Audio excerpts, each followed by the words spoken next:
Hello friends, welcome to my YouTube channel science classes में। आज की इस वीडियो में मैं आप लोगों को बताने वाली हूं कि बोर्ड एग्ज़ाम में फुल मार्क्स कैसे लाएं। यानी कि बोर्ड एग्ज़ाम की अगर आप लोग तैयारी कर रहे हैं, आप 10th में 12th में हो, तो ये वीडियो आप ही लोगों के लिए है।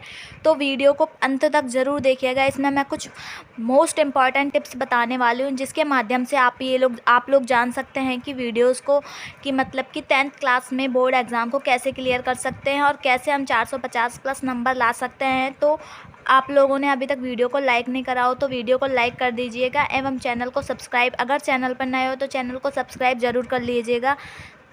ठीक है, तो आप लोगों को मैं आज की इस वीडियो में बताने वाली हूँ कि बोर्ड एग्ज़ाम में आप लोग तैयारी करने वाले हो, 10th के स्टूडेंट हो या 12th के स्टूडेंट हो, आपके लिए ये वीडियो बहुत ही हेल्पफुल है। तो वीडियो को बिल्कुल भी स्किप मत कीजिएगा। ठीक है, धन्यवाद। तो चलते हैं, बिना टाइम वेस्ट करे वीडियो को आगे बढ़ाते हैं और देखते हैं कि वो 5 टिप्स, मैजिक टिप्स कौन कौन सी हैं, जिसके माध्यम से आप लोगों ने अभी तक स्टडी में अगर कुछ नहीं करा है तो ये वीडियो आप ही के लिए बनी हुई है। तो चलिए वीडियो को आगे बढ़ाते हैं। तो देखिए, जितने भी स्टूडेंट हैं जो कि 10th में हैं या 12th में हैं, जिन्होंने अभी तक बिल्कुल भी तैयारी स्टार्ट नहीं करी है बोर्ड एग्ज़ाम के लिए, उनके लिए ये वीडियो बहुत ही ज़्यादा मोस्ट होने वाली है। वेरी वेरी इंपॉर्टेंट वीडियो ये होने वाली है उन सभी के लिए। तो आप लोगों ने अगर अभी लाइक नहीं करी हो तो वीडियो को लाइक कर दिए और वीडियो को बिल्कुल भी स्किप मत कीजिए। तो यहाँ देखिए, बोर्ड एग्ज़ाम में कॉपी कैसे लिखें या बोर्ड एग्ज़ाम में फुल मार्क्स कैसे लाएँ। ठीक है, तो यहाँ पर देखिए, ये टॉपिक मोस्ट इम्पॉर्टेंट टॉपिक है, ये मोस्ट इम्पॉर्टेंट पॉइंट है। इसमें कौन कौन से पॉइंट है जिसके बारे में मैं आप सभी को बताऊंगी। तो सबसे पहला जो होगा, बिना पढ़े 450 नंबर कैसे लाएं, यानी कि बिना पढ़े 450 नंबर कैसे ला सकते हैं। दूसरा है, एग्ज़ाम कॉपी में क्या क्या लिखना चाहिए। मैं आप सभी लोगों को बताऊंगी कि एग्ज़ाम कॉपी में आप लोगों को क्या क्या लिखना चाहिए, कैसे कैसे लिखें। अगर आपको कोई क्वेश्चन नहीं आ रहा हो तो उस सिचुएशन को आप कैसे हैंडल करें और उसमें आप क्या लिखें। तीसरा पॉइंट है, आपको कैसे लिखना चाहिए, मतलब कि किस तरीके से लिखना चाहिए बोर्ड कॉपी, जिससे कि एग्जामिनर खुश हो जाए और आपको नंबर दे दे। ठीक है, फोर्थ पॉइंट है, टीचर आपकी कॉपी में क्या क्या देखकर फुल मार्क्स देते हैं। तो एग्जामिनर जो होता है, जो कॉपी चेक करता है, वो आपकी कॉपी में सबसे पहले क्या क्या चीज़ों को देखते हैं जिससे वो आपकी कॉपी से खुश होकर आपको फुल मार्क्स देते हैं। तो 100% गारंटी है 450 प्लस मार्क्स लाने की। तो वीडियो को लास्ट तक ज़रूर देखें और वीडियो को बिल्कुल भी स्किप ना करें। तो मैं आप लोगों को बताती हूँ कि रूल नंबर फर्स्ट, इसमें कुछ रूल्स हैं जो कि मोस्ट इम्पॉर्टेंट है। तो मैं आप लोगों को बताती हूँ रूल नंबर फर्स्ट क्या है। सबसे पहले एग्ज़ाम में क्या करना होगा आप लोगों को। सबसे पहले जो आप लोगों को करना होगा वो होगा, एग्ज़ाम में ब्लैक और ब्लू पेन का इस्तेमाल करना होगा। यानी कि क्या करना होगा, ब्लैक और ब्लू पेन का इस्तेमाल करना होगा सबसे पहले आपको। ठीक है, दूसरा पॉइंट है, आपको पहले ऑब्जेक्टिव प्रश्न और उसके लिए निश्चित समय दिया जाएगा। तो जब भी आपका एग्ज़ाम होगा ना, जो भी आपका बोर्ड एग्ज़ाम होगा, उसमें सबसे पहले आपको एक ऑब्जेक्टिव प्रश्न दिए जाएंगे। ऑब्जेक्टिव प्रश्न 10th में हो, जैसे कि इस तरीके से ऑब्जेक्टिव प्रश्न आएंगे, आपको ये सर्कल दिए होंगे, इनमें से आपको जो भी मतलब कि जिसकी भी 10% भी संभावना हो ना आपको, कि हाँ आपको लगता हो कि ये क्वेश्चन सही हो सकता है, मतलब इसका ये आंसर हो सकता है, उस वाले आंसर को, कि इसका ए आंसर हो सकता है या इसका बी आंसर हो सकता है। तो आपको क्या करना होगा, उसको पूरा ब्लैक पेन से क्या करना होगा, उसको पूरा उस गोले को पूरा फिल करना होगा। ठीक है, तो आपको क्या करना होगा, पूरे उस गोले को फिल करना होगा।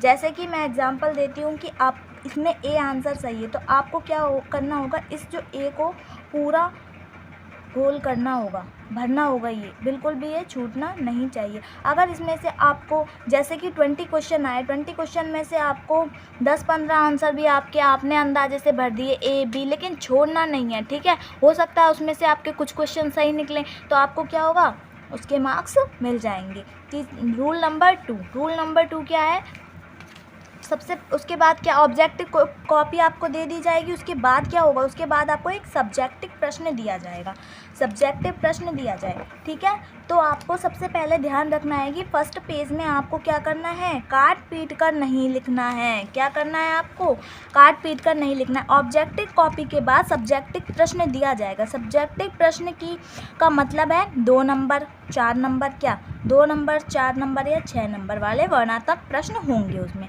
इसके लिए आपको 2 घंटे का समय मिलेगा। 2 घंटे के समय में आपको ये ख़त्म कर देना है। जब आप इस प्रश्न को करना आरंभ करेंगे तो आपको ध्यान रखना है कि फर्स्ट पेज यानी कि बोर्ड कॉपी में जो आपका पहला पेज है उस पे आपको क्या करना है, बिल्कुल भी काटा पीटी नहीं करनी है। उस पे आपको कुछ भी, अगर आपका कोई वर्ड गलत भी हो जाता है तो उस वर्ड को क्या है, आपको काटा पीटी नहीं करनी है। क्योंकि अगर आप उसको, जैसे कि अब मान लो मैंने यहाँ पे लिखा एग्ज़ाम, ये मुझसे कुछ गलत हो गया और मैं इसको ऐसे ऐसे करके काटूंगी तो ये कितना भद्दा, कितना गंदा लगेगा। तो इसलिए आपको क्या करना है, फर्स्ट पेज पे तो बिल्कुल, आगे के 2-3 पेजों पे तो बिल्कुल भी आपको क्या नहीं करना, काटा पीटी बिल्कुल भी नहीं करनी है। क्योंकि आप फर्स्ट इम्प्रेशन में ही आप एग्जामिनर को क्या दे दोगे, एक प्लस पॉइंट दे दोगे, जिससे क्या है वो आपके नंबर काट सकता है। इसलिए आपको ध्यान रखना है कि आपको फर्स्ट पेज पे क्या है, काटा पीटी नहीं करनी है। ठीक है, आपको आपकी लिखावट जितनी अच्छा हो सके उतना लिखने की आप क्या करोगे, कोशिश करोगे। आपका सेकंड पॉइंट क्या हो जाएगा, आपकी जो लिखावट है यानी कि हैंड राइटिंग है उसको जितना अच्छा हो सके आप क्या करोगे, उसको लिखने की, उतना अच्छा लिखने की क्या करोगे, कोशिश करोगे। अगर किसी की हैंड राइटिंग अच्छी नहीं है तो आप इस ट्रिक का भी यूज़ कर सकते हैं, मैं आपको बताऊंगी। जैसे कि ये 100% फुल मार्क्स लाने की ट्रिक है। तो उस ट्रिक में क्या करना होगा, अगर आपकी लिखावट अच्छी नहीं है तो आपको क्या करना होगा, कोई भी वर्ड के बीच में स्पेस दे दे के लिखना होगा। क्या करना होगा, स्पेस दे दे के लिखना होगा। और क्या कहते हैं, और कलरफुल, जैसे कि हेडिंग होगी, आपको हेडिंग ब्लैक पेन से डाल के उसको आंसर जो होगा उसका ब्लू पेन से लिखना होगा। स्पेस दे दे के लिखना होगा, ताकि क्या होगा, आपकी स्पेस दे दे के राइटिंग क्या है, थोड़ी अच्छी आएगी। तो ये आपकी रूल नंबर 3। अब आपको क्या है, अब आपको प्रश्न पेपर मिलेगा। उस समय प्रश्न को, तीसरा जो रूल है वो बहुत ही ज़्यादा मोस्ट इम्पॉर्टेंट रूल होने वाला है। जो तीसरा रूल है उसमें क्या है, जब आपको प्रश्न पेपर मिलेगा तो उस समय आपको क्या है, प्रश्न पेपर को बिल्कुल सही पढ़ना है। बिल्कुल भी घबराइएगा मत।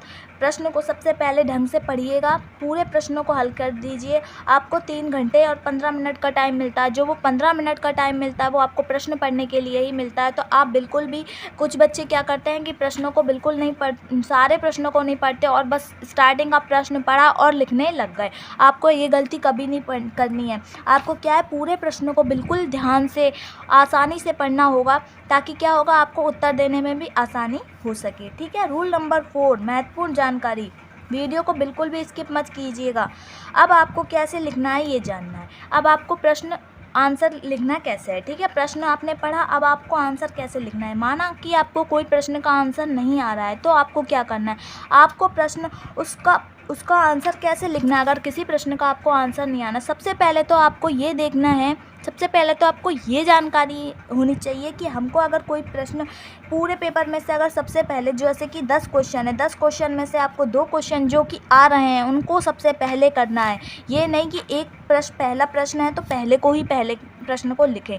नहीं, अगर आपको फर्स्ट क्वेश्चन नहीं आता तो आपको क्या करना है, जो क्वेश्चन आता है सबसे पहले उस क्वेश्चन को आंसर नंबर डाल के उस क्वेश्चन को लिखिएगा। ठीक है, कोई भी गलत क्वेश्चन नहीं लिखिएगा। और अब आपको आंसर कैसे लिखना है, तो आंसर लिखते समय आपको क्या है, जैसे कि मैं बताती हूँ। जैसे कि आपको आंसर दे दिया कि ओम का नियम किसे कहते हैं। ठीक है, क्वेश्चन दे दिया आपको ओम का नियम किसे कहते हैं। तो आपको अब नहीं पता ओम का नियम किसे कहते हैं, तो आपको क्या करना पड़ेगा, सबसे पहले लिखना पड़ेगा, क्वेश्चन में से ही वर्डों को लिखना पड़ेगा, जैसे कि ओम के नियम के अनुसार। फिर बीच में आपको उस चैप्टर से रिलेटेड यानी कि विद्युत चैप्टर से रिलेटेड जो भी चीज़ याद आ रही है उसको लिख के और नीचे लिख देंगे, इसी को ओम का नियम कहते हैं। तो ये कुछ ट्रिक्स हैं, यानी कि आपको उसी क्वेश्चन में से लाइन्स को लिखना होगा और बाद में भी उसी लाइन्स को लिखना होगा। और बीच में जो होगा आपको उस क्वेश्चन से मिलता जुलता जो भी कुछ याद हो वो लिख सकते हैं, या फिर उस चैप्टर से रिलेटेड कुछ भी लिख सकते हैं। तो ये हो गया आपका एग्ज़ाम में क्वेश्चन आंसर कैसे लिखें। दूसरा है सादा पेज नहीं छोड़ना, यानी कि आपको कभी भी खाली पेज नहीं छोड़ना है। खाली पेज छोड़ोगे, अगर आप कुछ भी नहीं लिखोगे तो एग्ज़ामिनर आपको नंबर क्या देगा, किस बेसिस पे आपको नंबर देगा। तो आपको जो सब क्या करना है, सबसे पहले खाली जो पेज होता है ना, जैसे कि आपको कोई आंसर नहीं आ रहा हो तो वो आपको पेज खाली नहीं छोड़ना है, आंसर छोड़ के नहीं आना है, उसमें कुछ ना कुछ लिख के आना है, ताकि एग्ज़ामिनर खाली पेज पे तो आपको नंबर देगा नहीं। अगर आपको उससे रिलेटेड कोई भी कुछ भी दिमाग में आ रहा है तो आप उस चीज़ को लिख सकते हैं। आप कुछ भी दिमाग से मतलब ये नहीं है कि आप कोई भी फालतू की चीज़ें, कुछ स्टूडेंट क्या करते हैं बीच बीच में कुछ फालतू की कविताएं, स्टोरियाँ है ना, और शायरियाँ ये लिख के आ जाते हैं। इनसे आपको नंबर नहीं मिलेंगे। उससे रिलेटेड जो भी कुछ आपको याद हो वो लिख सकते हो, लेकिन खाली नहीं छोड़ के आना है। क्योंकि अगर 5 नंबर का क्वेश्चन और आप उसमें कुछ ना कुछ लिखोगे, अगर गलत भी लिखोगे तो आपको 1-2 नंबर तो मिलेंगे। खाली छोड़ने से आपको खाली पेज पे तो एग्जामिनर नंबर देगा नहीं। तो आपको क्या करना है, कुछ ना कुछ उसमें लिख के आना है, ठीक है। तीसरा है प्रश्नोत्तर संख्या ज़रूर लिखें। अब प्रश्नोत्तर संख्या ज़रूर लिखें। कुछ स्टूडेंट क्या है, मतलब डायरेक्ट आंसर लिख के लिख देते। अब एग्जामिनर को क्या पता होगा कि ये कौन सा क्वेश्चन है, तो आपको क्या लिखना होगा, उसमें प्रश्नोत्तर संख्या ज़रूर लिखना होगा। यानी कि अगर आप सबसे पहले फोर्थ क्वेश्चन कर रहे हैं, चौथा प्रश्न कर रहे हैं, तो आपको लिखना होगा, आपको क्या लिखना होगा, आंसर 4 लिखना होगा, और कौन से खंड का है वो लिखना होगा। ऊपर हेडिंग डाल के आंसर 4 लिख के फिर आंसर लिखना। आपको प्रश्नोत्तर संख्या ज़रूर लिखनी है, ताकि एग्जामिनर को आपकी कॉपी चेक करते समय कोई भी परेशानी ना हो और वो आसानी से कर सके। अब फोर्थ है उत्तर ब्लू पेन से ही लिखें। यानी कि जो आप प्रश्न देखते हो तो वो तो ब्लैक पेन से लिखे होते हैं, प्रश्न हमेशा हम ब्लैक पेन से या रेड पेन से लिखते हैं, लेकिन जो उत्तर होता है वो हमेशा ब्लू पेन से लिखे। कुछ स्टूडेंट यहाँ पे ब्लैक पेन का यूज़ करते हैं, तो आप ब्लैक पेन का यूज़ ना करिए। आपको क्या है, उत्तर हमेशा ब्लू पेन से ही लिखने चाहिए।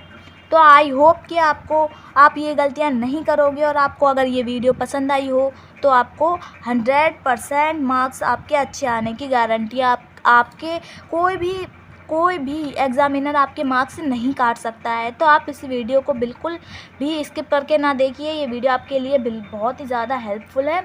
अगर आपने चैनल को अभी तक सब्सक्राइब नहीं करा हो तो मेरे चैनल को प्लीज़ सब्सक्राइब कर दीजिए, और अगर आपको वीडियो पसंद आया तो वीडियो को लाइक ज़रूर कर देना, और अपने दोस्तों के साथ ये वीडियो ज़रूर शेयर करें। धन्यवाद। आप ऐसे ही मेरे ऊपर प्यार और सपोर्ट बनाए रखिएगा। धन्यवाद।